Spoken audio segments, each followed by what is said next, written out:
Hi, my name is David Sunsdahl. I am a longtime resident of Stephen. Lived here almost all of my life, except for the times that I was in the service and when I was going to college.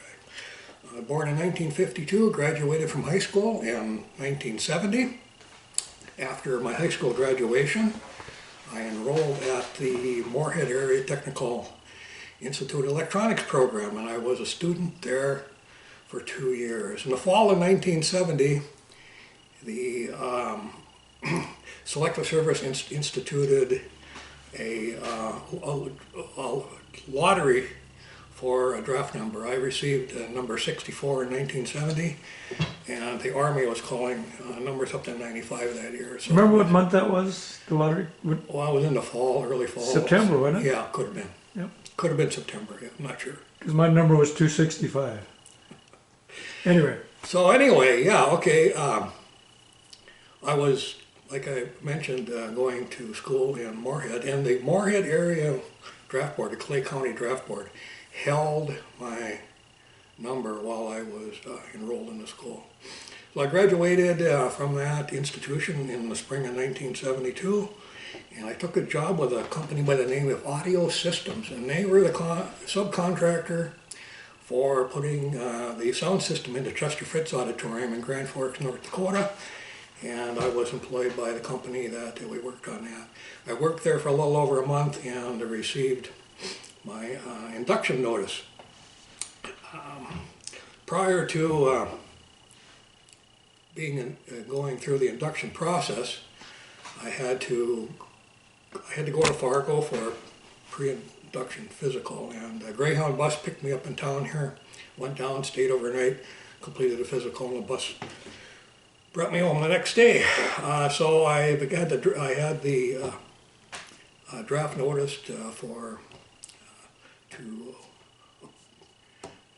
show up for induction in September. Well, in the meantime, a recruiter from Thief River stopped in, and I said, well, I'm really not interested in enlisting, because that's typically was a 3-year commitment, and being drafted is only a 2-year commitment, and I'll take my chances. No, he says, they got a new program now. It's called delayed entry, and it's still just a 2-year program. Plus, he says, you get a job preference. We can't guarantee it. He says, but you've had this electronics training now, and shouldn't be any problem with you getting into radio school. All you got to do is tell them you want to sign up for radio school. So he talked me into that, enlisting, and I actually was able to delay the entry into the service a couple weeks. It was just handy for me to get some of my affairs in order, and I was inducted on the 29th of September 1972. Same place, the induction center is the same place as you go as to where you take the physicals, right kind of downtown Fargo. And spent a good part of the day there, some more medical checks, a bunch of paperwork. There were fellows going into all the branches of the service that day. We all stood in a group and took an oath of allegiance to the United States. And after a few more things, one of the guys handed me a packet of personnel documents, and it was for the Army guys, and he had instructions to hand this over when we got to Fort Leonard Wood later that day. So we went to Fargo Airport and got on a small twin prop airplane. The flight was shared with other civilian passengers. We made a stop in Sioux Falls, and while we were on the tarmac at Sioux Falls, there was an external ladder walkway, and one of the guys sitting next to me, who happened to be going in the Air Force, says, hey, he says, there's a guy standing down there, I think it's one of your guys. Well, they hadn't told me to keep everybody together. All they told me was just to hand over this packet of information, but I figured, well, it's something I better check out. And I ran down the boarding way, and it was one of the other Army guys, and he had never been on an airplane before. And we talked him into getting back on the plane, and he was a little hesitant, but we got on, had made our next stop in Kansas City, changed planes, and got into a lot smaller plane there. flew into Fort Leonard Wood and got to Fort Leonard Wood that evening. You got on a smaller plane? Yeah, a smaller plane. How many guys? Well, there were no civilians on that plane. How many guys were in? You know, well, it would have been the 6 or 8 of us for sure, and there might have been some others that got on. I can't remember any of those details. So, Is it a prop plane too? yeah, it was prop plane. Yeah. Okay. Yeah. And, you know, all this happened 50 years ago, and some details are a little fuzzy, and but I'm doing the best I can here with what I can remember. So you get to the Fort Leonard Wood, that's just the training base, and we were bused to a reception area. What's the nickname for Fort Leonard Wood? Do you remember? Oh, there's several. One of them, Fort Leonard Wood is situated in the former middle of the wilderness, about halfway between St. Louis and Kansas City, and on the old Route 66, which is I-70 now. And Fort Lost in the Woods was a popular one. Little Korea, There you go. for those that had experienced that, and the Armpit of the Army were some of the more popular nicknames that I would be able to say on TV. So we're at the induction center, and next morning I got up, and I was kind of wondering where exactly I was, and there was a map on a bulletin board. I thought, well, I'm going to go over to that map and just see whereabouts. First of all, where Missouri is. I wasn't real sure about that, and then find out where exactly in Missouri Fort Leonard Wood was. But this is all something I could have done earlier, but didn't really matter at that point. Anyway, while I'm at the bulletin board, I hear a guy say, "Sunsdahl, what are you doing here?" And I turned around, and it was my cousin Tom Thibodeau. Tom and I met up several times during my stay at Fort Leonard Wood, got together on a couple of occasions. A day or so after we got to reception, we got the haircut, and they had changed, they had relaxed the standards a little bit, and you had a choice, either 1, take it all, or 2, leave a little. And a little was barely enough that you could grab, less than a ½ inch long. Anyway, I opted for a leave a little. So when you got to the haircut, did everybody's personalities just, everybody's kind of the same then, aren't they? Well, they are when you come out. Going in, I was standing in line with a couple of guys who became buddies of mine from Minneapolis, and they both had a big crop of hair. And we entered the barber shop with a token in our hand, and we were to pay the barber with this token. And apparently the barbers were getting paid piecework, and they were quick with their work. There was no standing back, taking a look and eyeballing their work. It was zip, zip, zip, zip, and you were out of there. It wasn't more than a minute or two for a haircut. So you walked in front of the barber shop and exited out the back. So which haircut did you get? I had to leave a little. So while we're standing out back, waiting for the rest of the company to go through, guy comes out, and he had a big afro, and he had his hair in his hands. It was about the size of a basketball, and he had a long, sad face. And we kind of chuckled. We wondered, oh, what's he going to do with that? He can't take it with him. Maybe he was going to mail it home and use it later or something. Anyway. So also when we were at reception, we were issued dog tags. And I think I brought my dog tags here. I got one of my dog tags here. And the information on the dog tag, and you're issued 2 of them. Top line is Sunsdahl, second line is first name, middle initial, then your service number, and my service number was my social security number. So that was an easy way for me to still today remember my social security number, because we had to memorize that. Your blood type, and they ask you for your religion. Well, I said, well, Christian.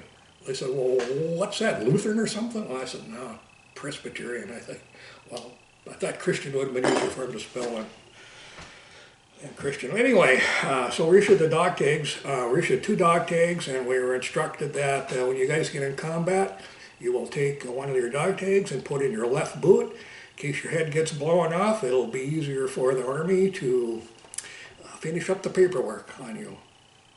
So I don't know where my other dog tag is. Maybe it's still at home in my left boot. Another thing we do in reception, you get your clothing issue. And basically stand in line and they kind of size you up. Got 3 sets of fatigues, 3 to 4 sets of socks and underwear, Class A dress uniform with shoes and a tie, 1 or 2 sets of khakis. I can't remember if there were 2 sets or not. I didn't wear my khakis very often. 1 ball cap, 2 different dress caps, and the dress caps we were to find later weren't actually caps, they were headgear. So we learned in reception. Kept the hat, that was with the brim and the... And then there was what they call the garrison cap. Okay. I didn't bring them with. I brought enough junk with here. So in reception was a lot of intimidation. And you learn to stand in formation. You learn to stand there. If your nose itches, you'll learn not to scratch it. You'll learn not to talk. You'll learn some preliminary marching work. You learn how to make your bed correctly so everybody's looks the same. You learn how to do policing. Now, policing is a term the Army used for picking up cigarette butts, and it was a detested detail for those of us that did not smoke. But that's what we did. There was no sign that I can recall of any telephone in the reception area. And I think if there had been, there would have been a long line of GIs waiting to make a call home and asking somebody there to please get me out of here. So after about 3-4 days in the reception, we were bussed over to our basic training area. And the reception area, I was going to mention, we were billeted, we were housed in the old wooden barracks buildings. These were buildings that were built during the Second World War, which at the time had a life expectancy of 10 years.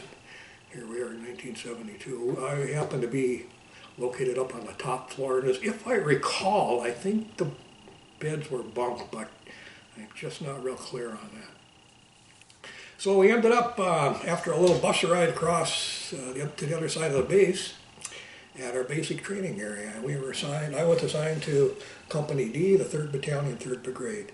And here we were billeted in a modern 2-story brick building. Our entire company was So you worked in the wooden barracks very long? No, 3-4 days. And then, because that's where they brought you into, and now you're going to your assigned unit? Okay. So now we're over in the basic training area.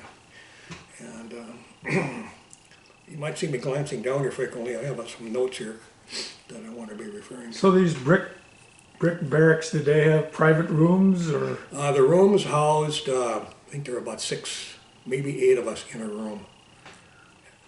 No more than 8, no fewer than 6. Can't remember for sure. I think Okay. probably 8. And there were, I've still got my picture here of my basic training platoon, and there's counted 54 of us.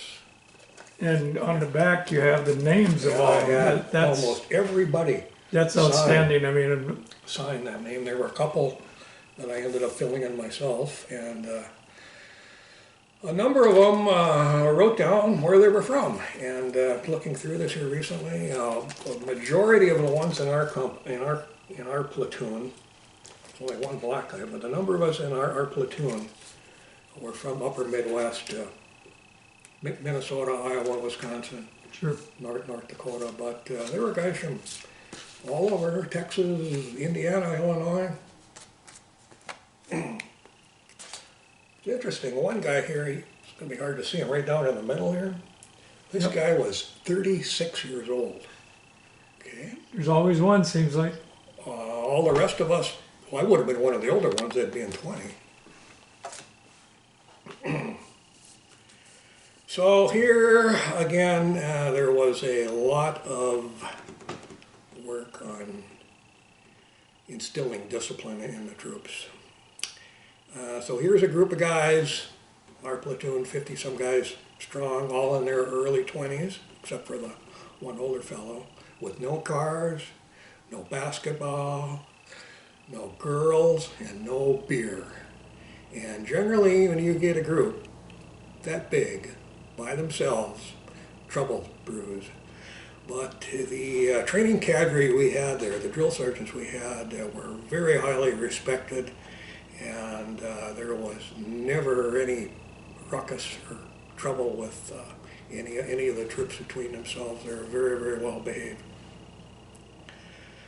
So we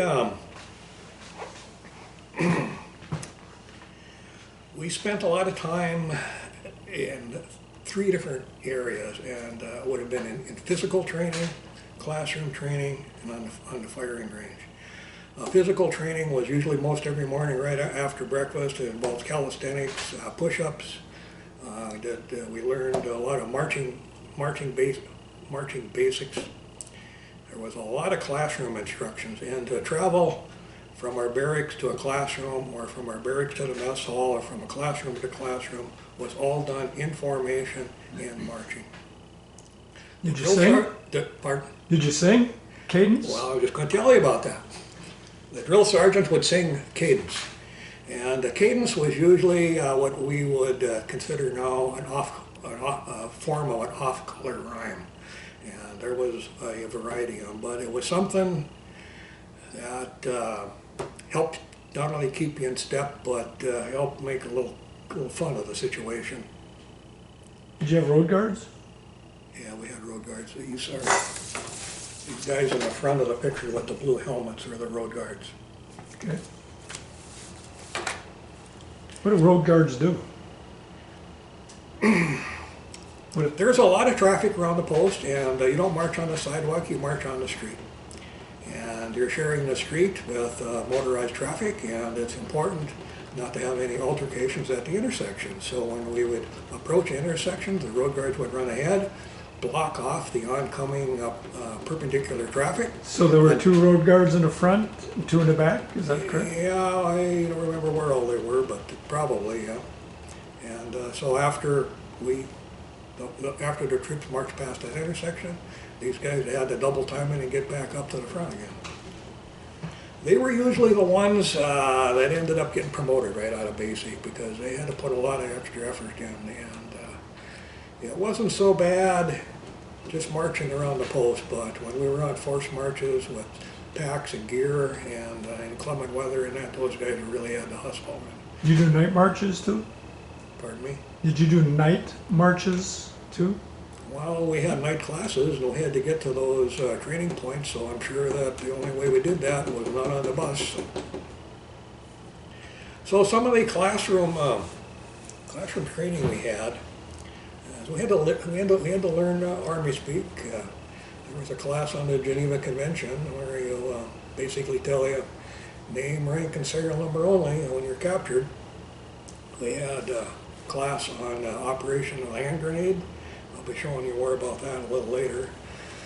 Classes on the Claymore anti-tank mine, classes on how the gas mask operated, classes on map reading, how to use the Army compass, classes on Morse code, and various classes that's trying to determine aptitude, and also M60 machine gun. And I'm sure there is probably a couple dozen other classes there that I can't recall exactly what they were.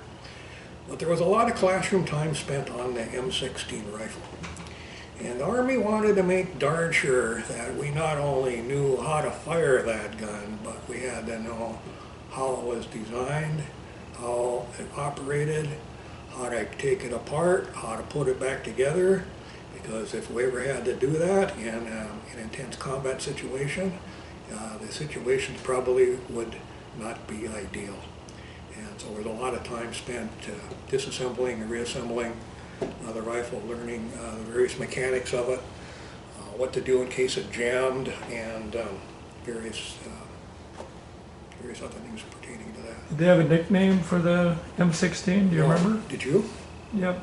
I think it was, what do you call it? Martel? What? The toy. Oh, well, My particular rifle that I had in basic training, and I've still got the serial number for that, and I'd still like to be able to verify this, but I recall that was manufactured by Mattel company. And Mattel, the company at this time, was also manufacturing, selling, and marketing the Barbie doll. And I don't know which product they made more money on, but I often think of my M16 and the Barbie doll together be coming out of the same factory. I think we called Mickey Mouse Mattel. Oh, was yours a Mattel? Do you remember? It was M16, yep. Yeah. So then there was time spent at the firing range. And there was a lot of time spent at the firing range. I recall there being a chart in our barracks there with a tally of everybody's score for that particular training day on target accuracy or other things relative to that. And we spent some time at night fire, shooting at night. Pretty impressive. The M16 bullet, this is a one that doesn't have any explosive in it, has a speed of 3,100 feet per second. That's equivalent to 2,100 miles per hour. And to see these at night fire, what they do is they coat the tip of the projectile, and that leaves off a phosphorus red trail. And if the magazine, the ammo magazine, is loaded properly with night fire ammo, every third shell is supposed to be a tracer round. How many does the clip hold? This was a 20-round clip. I know the guys that have been in Vietnam had a little larger clip, and this holds 20, and the larger one would hold 30 rounds. And because of the fact that the shell has a slight taper to it, that 30-round clip would have a slight bend to it and much resembled the shape of a banana. And if I recall, they called those the banana clip. And a lot of guys taped them end to end. Yeah, some guys would take, and they would tape two other ones around the bottom here, so when this one was done, they could quick insert one Right up, and they had 90 rounds available quick. So his firing rate on these is 800 rounds per minute. So just the quickest pull that you could pull in that On tractor. rock and roll, The quickest that you could pull and release that tractor would be a minimum of 3 shots out the barrel. Well, one thing we learned doing all these long force marches were, and it'd be 6 or 8 miles with a pack, full pack, with the rifle, and it wasn't a march. It was like a run 3 steps, walk 3 or 4, run 3, walk 4, and it went on and on and on. And I recall one time in the hilly terrain, looking ahead down on the trail that we were heading. And about a mile or 2 ahead, you could see a rise in the hill. And there's no way we're going to be able to make it at this pace without stopping to rest. But made that hill, we look on, there'd be another one, we made that too. So the Army taught us that what we thought were physical limitations were not necessarily so. They didn't tell us that would happen. That was a revelation. it would what? It was a revelation. We were short-sighted on that, and everybody kind of agreed to that. Did they have like an ambulance or anything following you? If somebody fell out? Not that I can recall. We weren't allowed to have hurt feelings or things like that then. They didn't ask us about our First Amendment rights or things of that nature. No, I think if somebody would have got hurt or something, I don't know, maybe would have radioed for help or something. No, they didn't.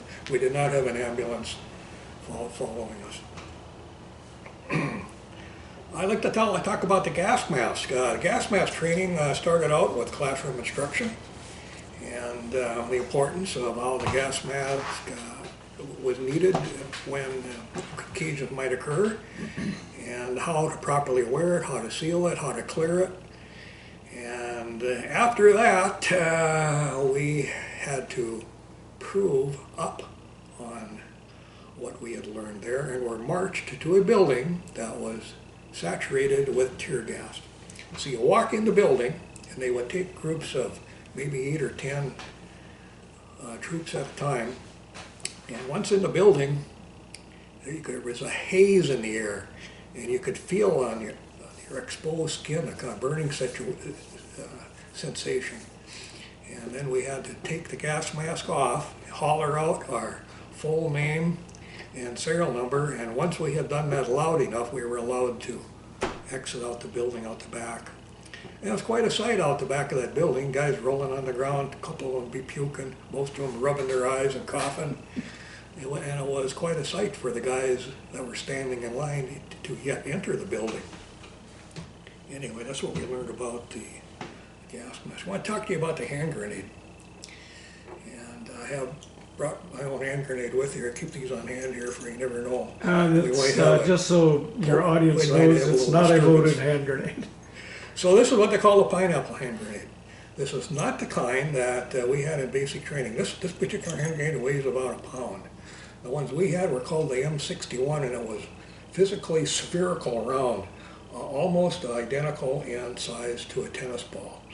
And the proper throw technique for a hand grenade is you hold the hand grenade in your throwing hand, you pull the pin, and as long as you don't release the safety lever, you're okay.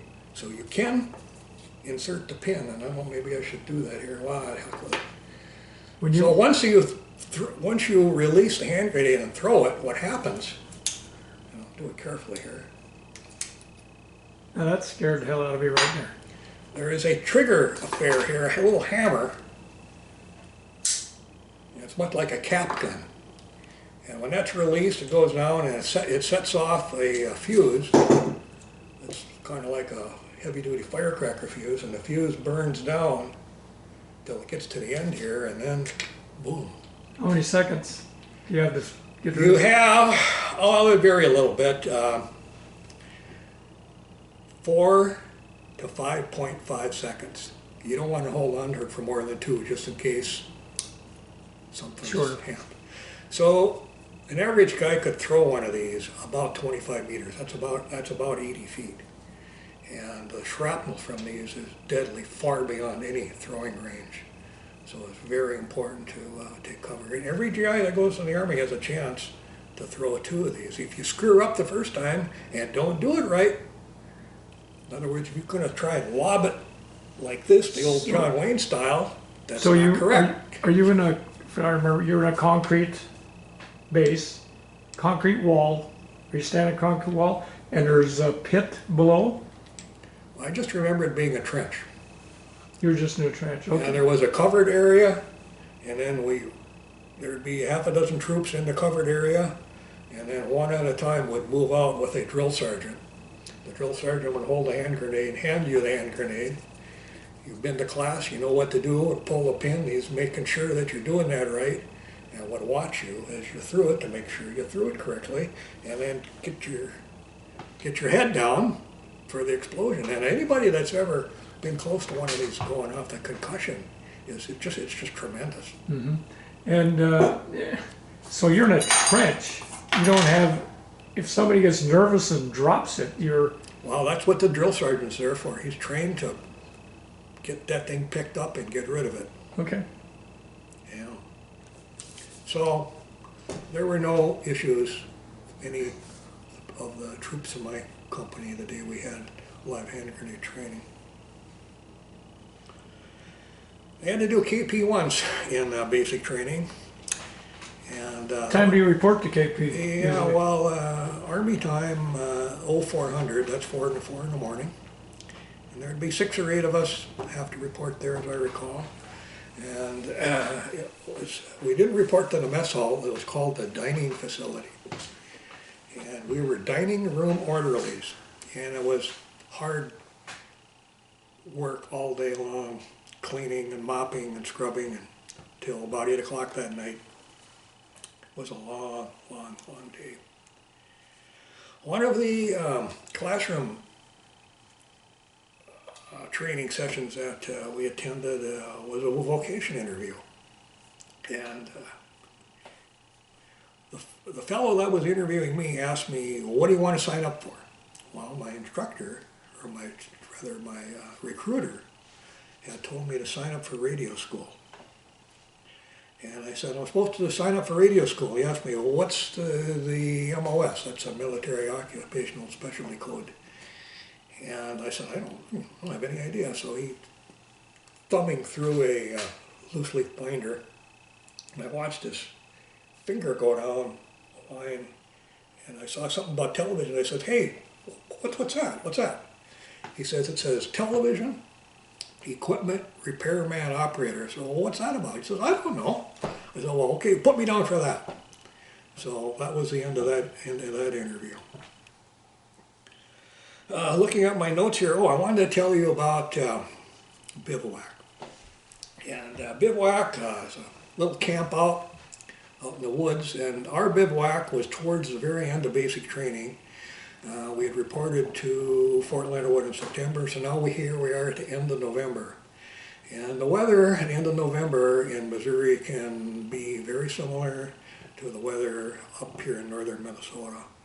And in particular, it snowed when we were on bivouac. And that's the only time in my life that I have had snowflakes falling in my cornflakes in the morning. So, did you sleep in some kind of tent, or?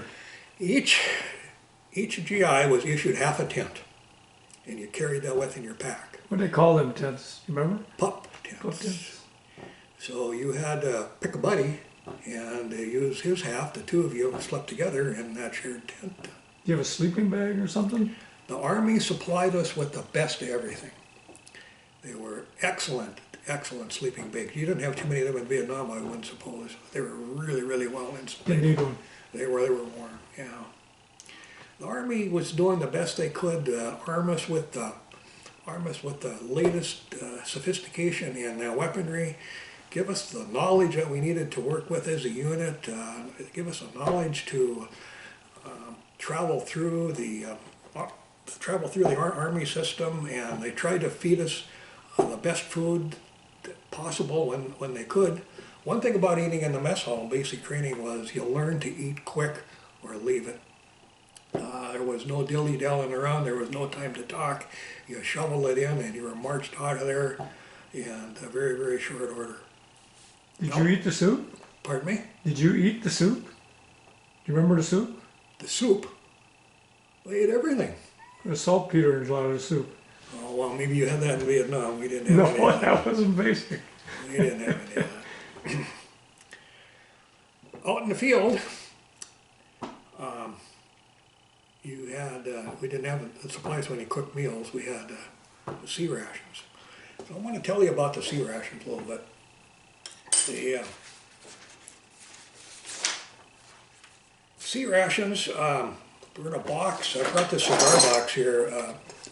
A box not much similar in size to this. The circumference would have been a little less, and it would have been a little bit thicker. Narrower.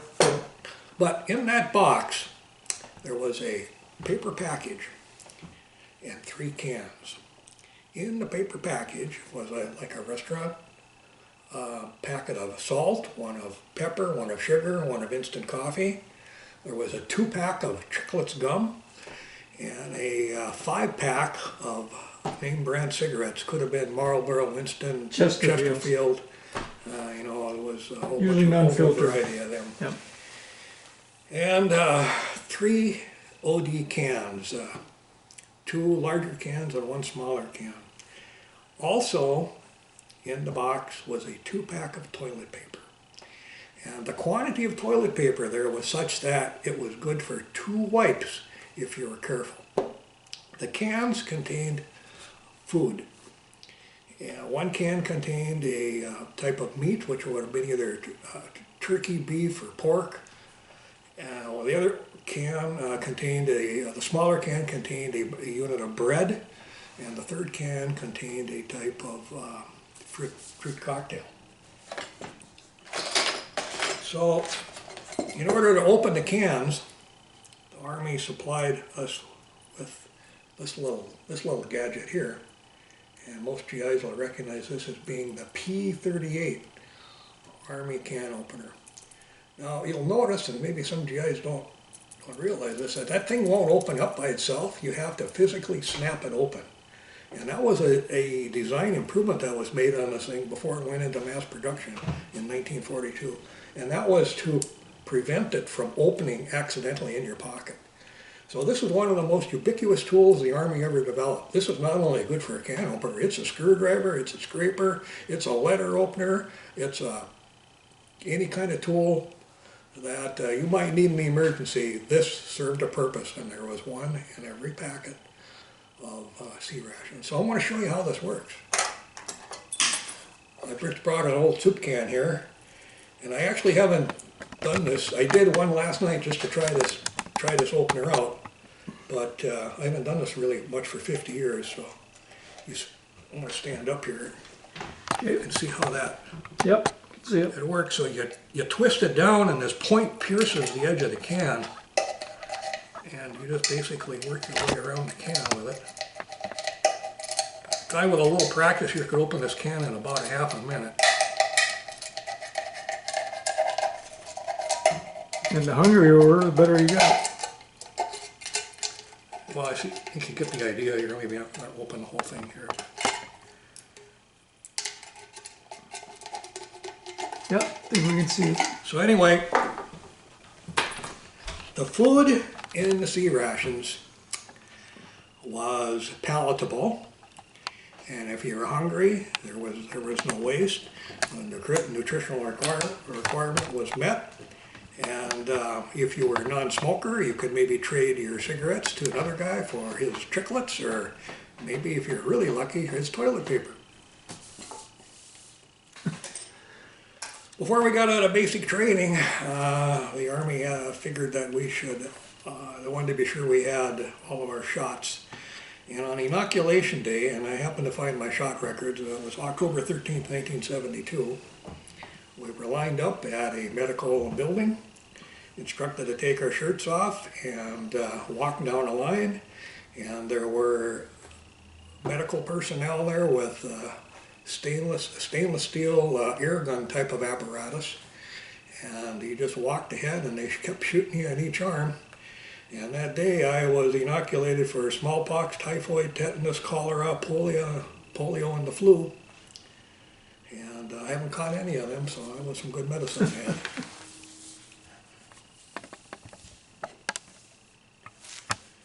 So after basic training,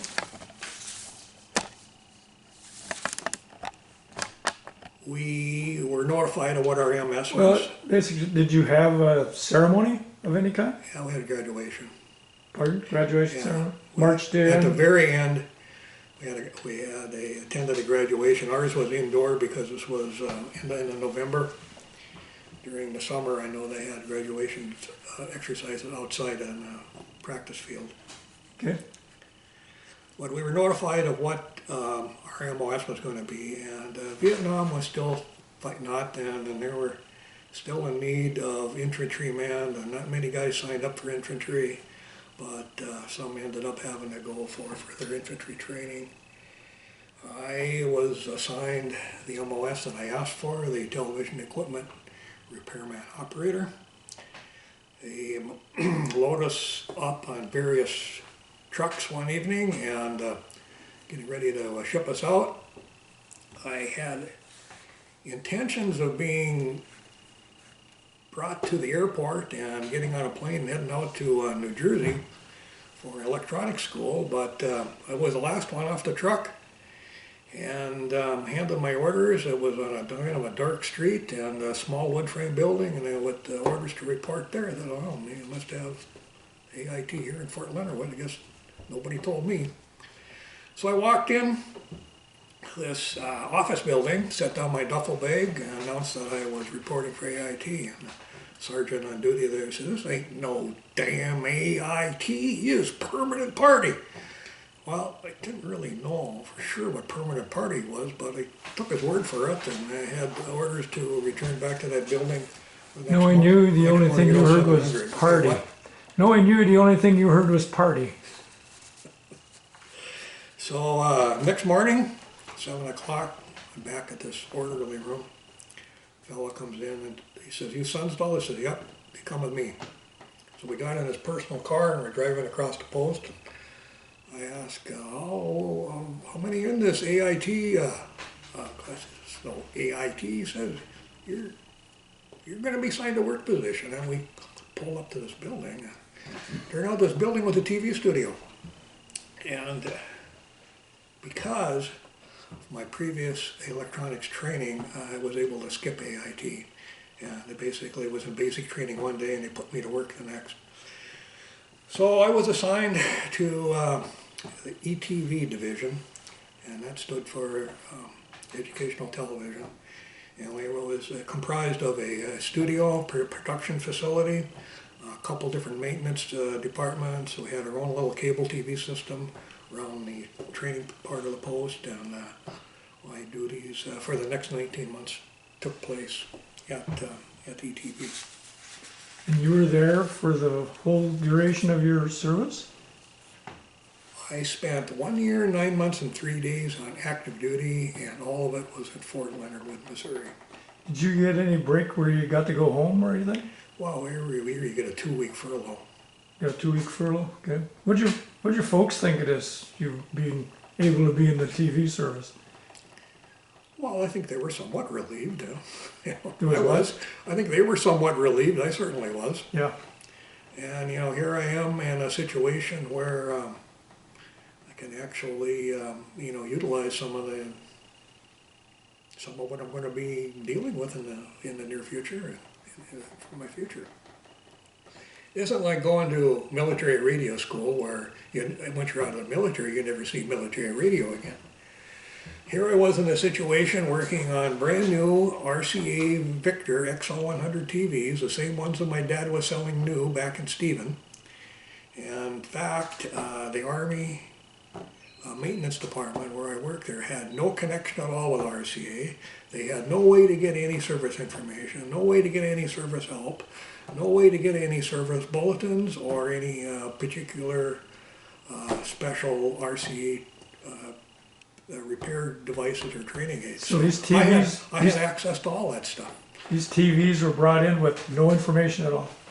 Well, just like they came in a box, we took them out of the box and got them installed where they had to be, and I even had to get all the service information lined up for them, which I was glad to do. And that was through your dad? Yeah. Mm-hmm. Okay. So while I was at ETV, I spent a lot of time in their control room, and Keith can take some pictures of some of that stuff later and share that with you. The mission at ETV was to provide video training aids to classrooms that were scattered around the post. So it was comprised of an 8-channel cable television system. And the way it worked was if a particular company needed training on, let's say, a video on gas masks, for example, they would coordinate that with our office. Our office would put that on their schedule, and we would pick a channel to send that out on at the time that they requested, and so the schedules were distributed around the post to all of the training facilities, so they'd be in a particular classroom, know to turn on channel 7 at exactly 1 o'clock, and if our control room operator was on the ball and got the right film on the right channel at the right time, everybody was happy. And if all the TVs were. So that's what we did. So 8 channels. We started out with a capacity with one 16mm film projector and 6 Ampex 2-inch wide magnetic tape machines. So these very early videotape machines had reels on them that were about 12 inches diameter and had a 2-inch wide tape. And that was what our film library was on. Well, while I was there, the technology changed enough to where they had developed a cassette machine that used a 3/4-inch tape. Looked much like the old VHS tapes, only physically about twice as large. So we transferred all of the training films from the 2-inch material onto the 3/4-inch cassettes. And it was a lot, technically, it was a lot simpler for the operator to not have to manually cue up those big, heavy, clumsy reels. And it's a consequence of that. It was so easy that, they figured out even a woman can do it, which eventually happened at our place, and we had females, Army personnel come in to do some of the control room operation. So when you were there, did you have anybody come visit you? I mean, Yeah, I had visits from Dennis Yogi Carlson, Roger Nelson, and Danny Petraszewski came one time. There was an empty room in our barracks, so I talked them into staying there. Probably wasn't a good idea, but if we would have got caught with the beer party I had there, maybe could have gotten in a little trouble, but nothing ever happened to that either. Daniel and Lee McCuskey came back the following year for a short visit also. They stayed at a motel outpost that time. So when I wasn't in the repair and the maintenance area, working on TVs or in the control room, helping out there, we were responsible for maintenance on the cable television system. Now this cable television system has a plant of about 5 miles long. It was smaller in total distance than the cable system that we had here in later years in Stephen. And we had 5 or 6 guys to take care of that cable system, and if we were lucky, there were maybe 3 or 4 times a week when something had to be done, so there was a lot of spare time available. And so the day would start out, go to the motor pool, pick up our truck. Our truck was physically about identical to a UPS truck. The only thing different about it in appearance was it had a motorized ladder affair on the roof that was used to go up to the top of the power poles.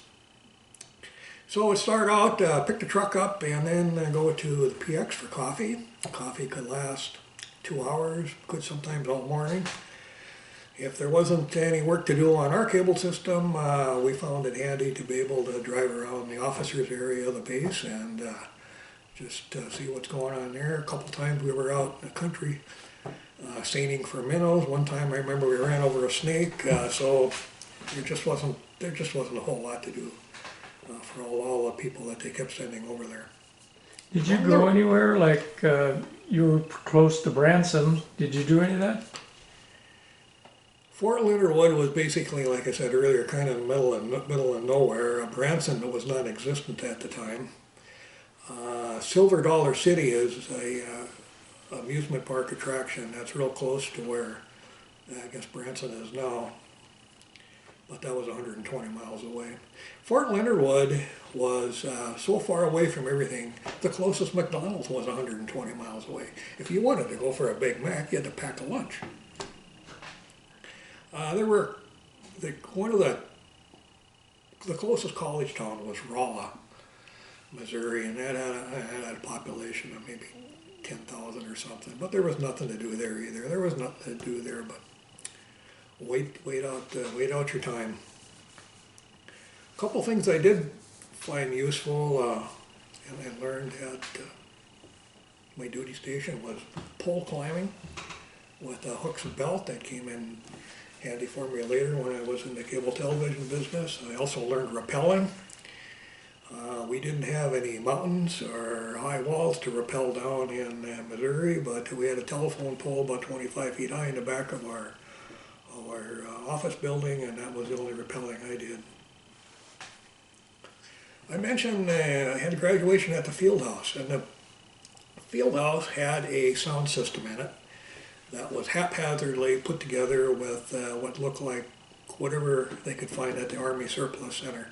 Well, the thing quit, and it had, not only was the maintenance very poor, the maintenance was non-existent, and the place was a wreck.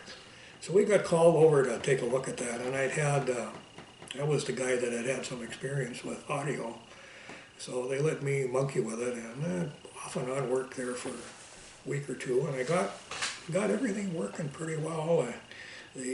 We had a zero budget to buy any parts, so I had had to move components around in an amplifier from one circuit to another to get things working, fix all the microphone cables, and you do some other mechanical things. And I got the thing working pretty well. One of the employees, civilian employees there, said this thing's never really worked that well before. And there could have been there was room for a lot more improvement. But the Army's concern at that point was $700 hammers and $1,200 toilet seats. And there was no money to, a couple $100 could have fixed up some more microphones and stuff, but it was worked good enough for them. The barracks I lived in as a permanent party were, again, the old Sunsdahl wooden two-story buildings. However, my barracks building had just been remodeled. And instead of a big open area in there, they sectioned it off into rooms. And the barracks building had three man rooms, one 2-man room, and one 1-man room. And I was assigned to first guy in the newly remodeled 2-man room, which was kind of nice.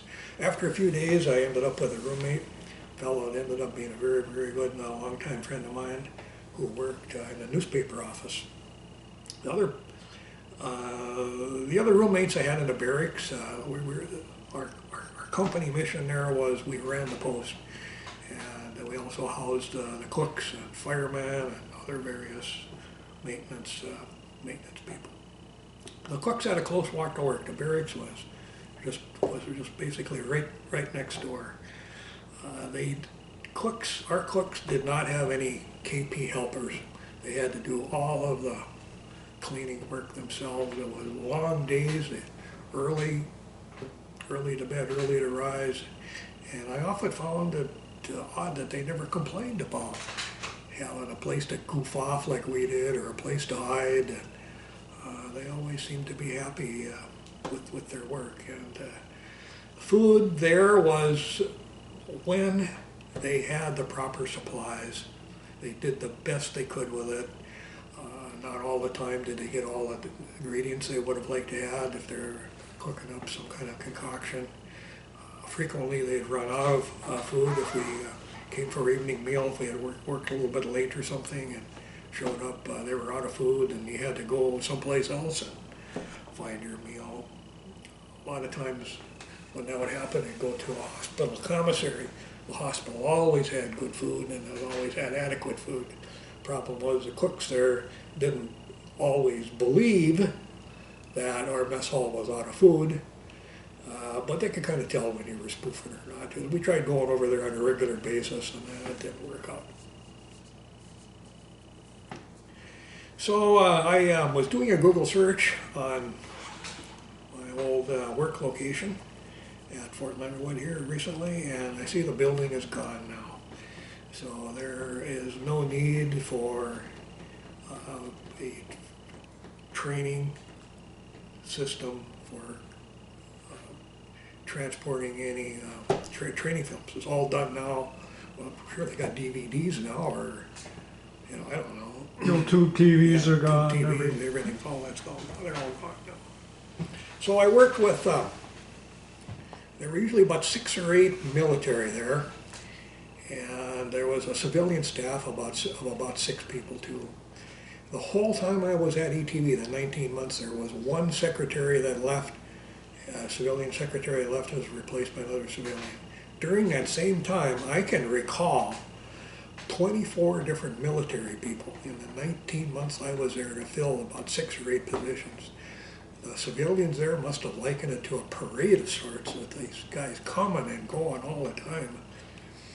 And part of the reason that we had so many guys around there was our chief at ETV tried to do what he could to get us exempt from duty.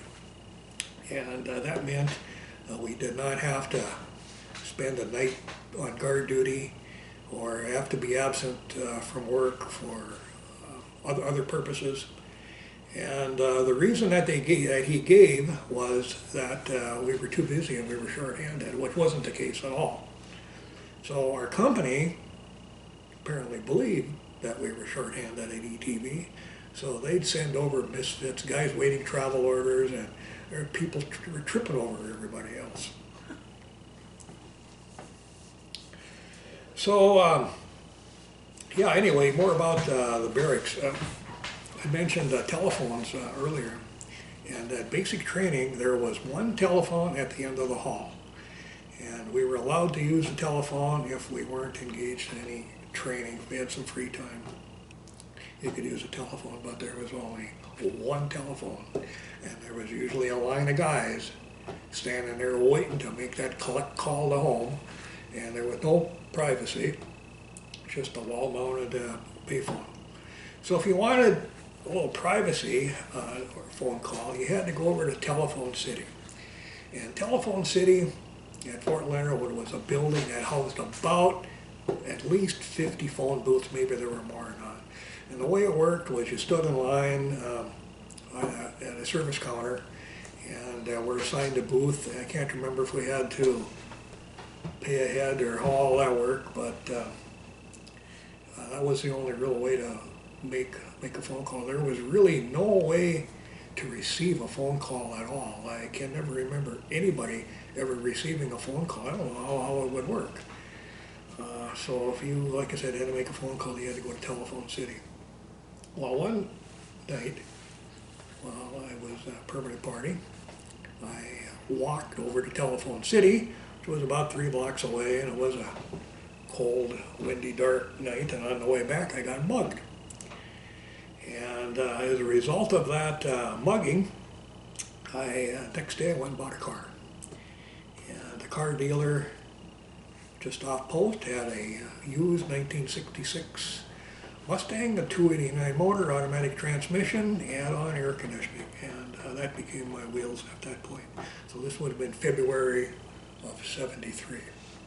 I had reported for duty at ETV on December 1st, so a month and a half later I bought a car.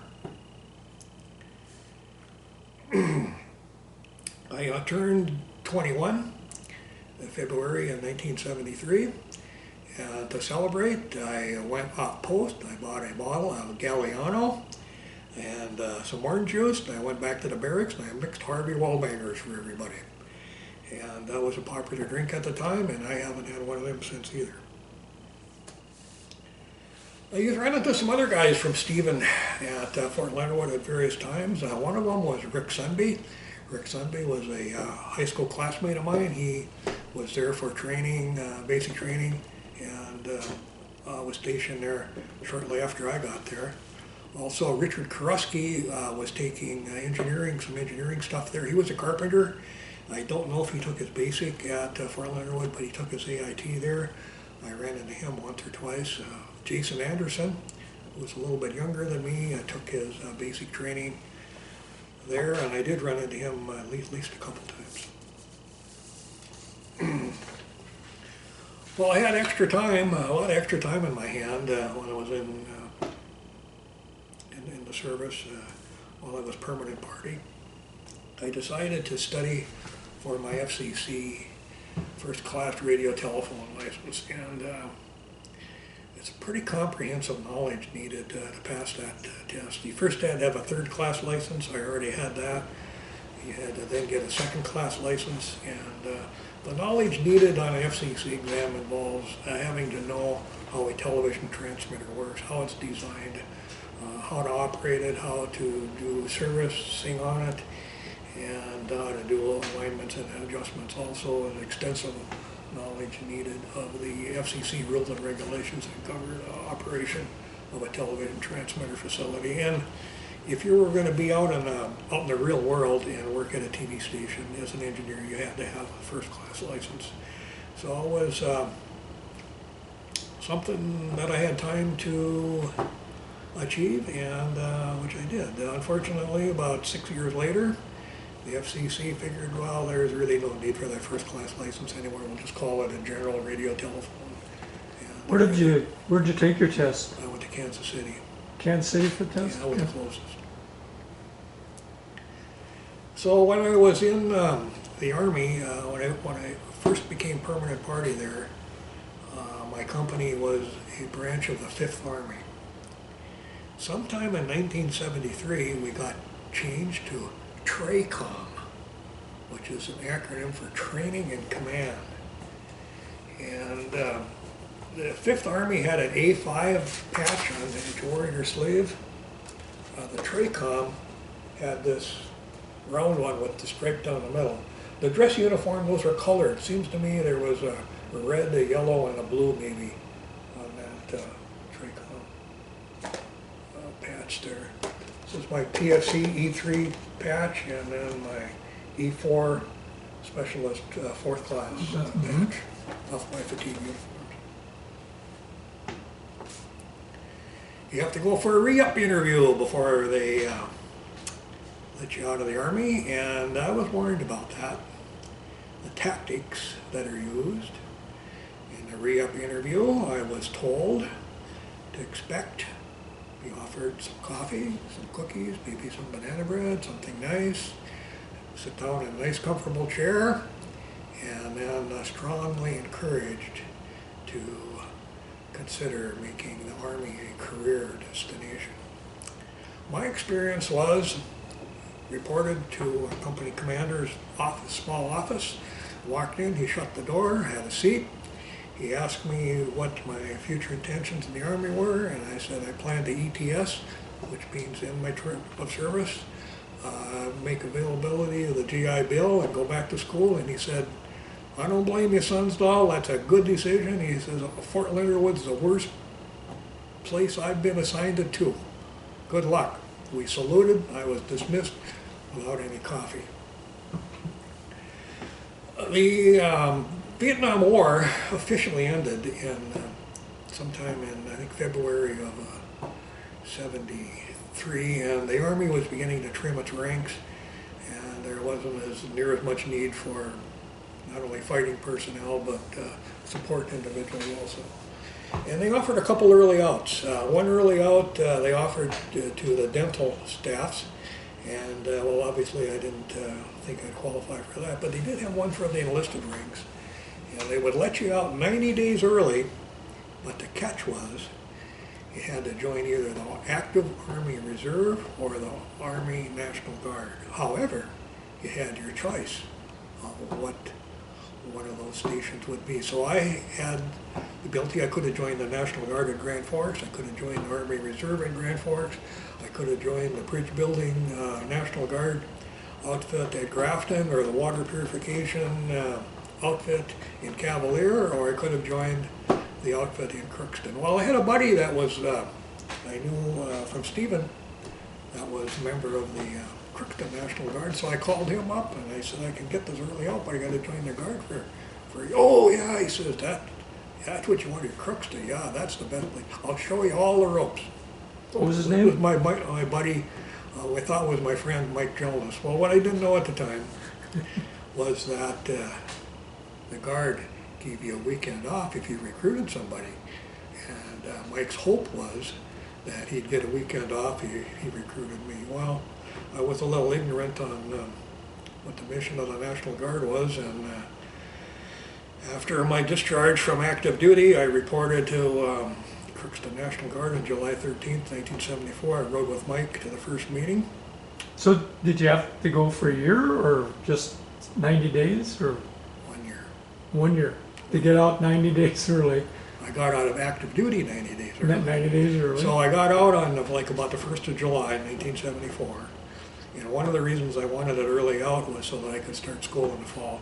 If I would have waited till my regular ETS date to end of September, October, it would have messed up the whole sequence. So it wasn't an advantage to taking that early out. So National Guard, after our first formation, I was asked if I knew how to operate M60 machine gun. Well, back in basic training, the day that they taught the M60, I was on assignment, duty someplace, so I missed out on that class. So I basically had only seen a picture of an M60 machine gun up to that point. But when I was asked if I could operate or not, it looked to me like I didn't have a whole lot of didn't take too long to make a decision because as it was handed to me, I said, here you go. They said, here you go. So I basically traded in my 1/2 pound soldering gun for the M60 machine gun, which weighs 25 pounds, and with the full can of ammo, another 42 pounds. The M16 only weighs 8 pounds fully loaded. And that's what everybody else in our platoon had. Sounds like they saw you coming. Yeah, well, I was the new guy, you know. So the Minnesota National Guard was a full company, and there were 4 platoons, and there were 2 platoons each in Thief River and at Crookston. So we had two platoons in Crookston. So I was first signed MOS of 11H10 in the National Guard, which is Light Weapons Infantry. Now that's not the same as a machine gunner. Later, without my knowledge, I was assigned the MOS 11B20, which is Infantry Team Leader, which is not machine gunner either. But nonetheless, I figure I'm only there for a year, I'll play the game. So my 1-year commitment also required the attendance to a summer camp, which will work fine and dandy, except that particular year, somebody up the chain of command decided that our company should have a winter camp. Well, I could see that this wasn't going to work out very well when you're just going to be a freshman in college. There's no way you can miss 2 straight weeks of classes and be able to make up that time.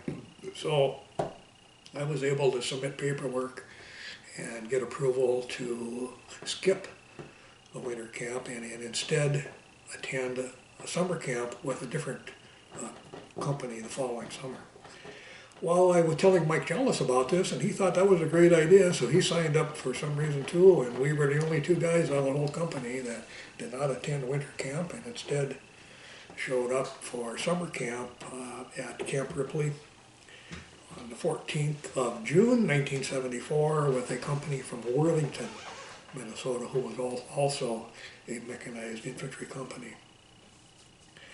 So Camp Ripley, nestled in the center of Minnesota, is a 53,000 acre preserve of heavy forest and rolling hills. Terrain is unlike anything I could have imagined as being a part of Minnesota, but summer camp was pretty low-key, and there's only really a couple things that come to mind there. And one day we had, what I thought would be interesting, one day we had a compass training. Now all GIs had previously had training on operation of the GI compass, which is a instrument that's very, very easy to use. And our training platoon, it's about 50 guys now, had 1 compass, and it was in the capable hands of our platoon sergeant. So the task was to make our way through the woods and end up at a rendezvous point at about noon, which would have been about a 3-hour march through the woods, and meet up with the mess truck. And it was basically walk in a straight line, but it was through heavy, dense forest. And so like I said, we took off, the platoon sergeant had the compass, and basically walk in a straight line 3 hours later to get to the rendezvous point. And I can see how people can get lost in the forest, because when you're in the middle of the heavy, thicket woods, even though it's daylight out and the sun's shining, there's no way you can tell what direction the sun is, and you can get screwed up on your directions. If you're relying on seat of the pants and tuition, you're going to get in trouble, and that's why they gave us the compass. So after a 3-hour hike, we came to the road, and no mess truck. And we waited around, and well, we had a radio, I guess, or somebody had a radio, and they radio into headquarters and said, well, we're here, when's the mess truck coming? I said, well, the mess truck's here waiting for you. I said, we can't see it. So we're kind of listening in on this and figure, well, lunch is going to be late now until they get this rendezvous figured out. And while we're standing there, one of the GIs says, hey, he says, I remember that tree. And sure enough, we ended up right where we started from. After a 3-hour walk through the woods, Little bit in of a circle. daylight, with a GI compass, ended up right back where we started from. So much for depending on one guy having a GI compass and knowing how to run it. We also had a war game at summer camp, and it was several companies large game, and half of us had red tags and half of us had blue tags to identify us. It was predetermined that I and 2 other fellows would become prisoners of war, and which we did. And Mike Jonas, who was known, had the reputation for going to summer camp and never firing his gun the whole 2 weeks. Because what happens if you fire the gun, you got to clean it, and cleaning is a lot of work. So if you don't fire the gun, you don't have to clean it. The only time he fired his gun that particular 2 weeks was at me, with blank ammo, of course. Shot me as a prisoner. Fortunately, later that day, my mortal wounds ended, and I returned back to health. They let us go from the 2-week stay at Camp Ripley because in 1975 was the year that it rained, and it rained a lot. And it rained enough that Mike actually got sick. The dispensary at Camp Ripley couldn't care for him anymore, and they actually let us go a day early so that I could get him some medical attention. Fortunately, Mike got some medicine and survived, and is good health to these days. So, after the guard camp, I attended one more meeting at Crookston, and I was then discharged from National Guard on the 14th of July, 1975. So after my stay in the Guard and after my graduation from college, I ended up going to Moorhead State College with a pre-engineering class as I transferred over to North Dakota State University in Fargo and got a degree in electrical engineering. After that, I built a handful of cable systems around the area and purchased my wife and I purchased my parents' business in 1984, which we continued to operate until our retirement here last year. So I'm now retired. I've been active in the community, past commander of the Legion, and I hope maybe I taught you something. So your military service came in kind of handy as far as your occupation came. It did, yeah. Yeah, I would say that there was a lot of long, boring, useless, wasted time in the Army, but the times when I was active were productive, educational, and I think you'd find very few people that would tell you that have had active duty experience that they would do it again if they had the opportunity. Yep, and saying in the Army is hurry up and wait. Hurry up and wait. Yeah, there was a lot of that. Well, David, anything else you want to add about your military career? Covered a lot of area. Oh, I was going to show you, this is a belt of what M60 ammo looks like as it goes through the machine gun. It doesn't have any, these are blank, this is blank ammo. This is some stuff that I saved. I also learned that when I was operating my M60 machine gun, it's best not to fire it if at all possible because it's a lot of work to clean. And consequently, when they'd hand you 1,000 rounds of ammo and we go out on maneuvers, I found it easier just to break off about a bunch about that big and throw it off to the side and not have to worry about setting up your gun and getting it all dirty. Well, David, I know you're well respected in the community, and I want to thank you for doing this interview, and thank you for your service. Thank you.